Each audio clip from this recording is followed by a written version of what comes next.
Magandang umaga, ngayon po ay araw ng Lunes, September 18, 2023. Update po muli sa lagay ng panahon. Intertropical Convergence Zone or ITCZ nakakaapekto ngayon sa Mindanao. At mga localized thunderstorms naman nagpapaulan sa ilang bahagi pa ng ating bansa.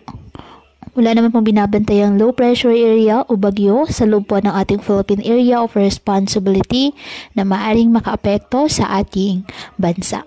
Wala rin pong nakataas na gale warning sa namang baybayin ng ating karagatan, kung kaya malayang makapamalaot ang ating mga kababayang mangingisda at may maliliit na sasakyang pandagat.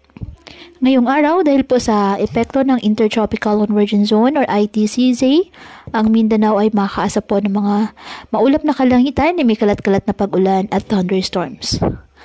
Habang sa nalalabing bahagi po ng ating bansa, kasama na ang Metro Manila, generally fair weather condition, ngunit may chance pa rin po ng mga kalat-kalat na pag-ulan na dulot po ng localized thunderstorms, lalo na po yan sa dakong hapon at gabi. Kaya pinapayuhan ng ating mga kababayan na may maingat at maging alerto po sa mga posibleng pagbaha at pagguho ng lupa at ugaliin na magdala palagi ng payong o kahit anumang panangga sa ulan sa tuwing lalabas ng ating mga tahanan. At yan po muna ang update sa lagay ng panahon ngayong araw. Muli patuloy po tayo na mag-ingat at palaging tandaan, God loves you.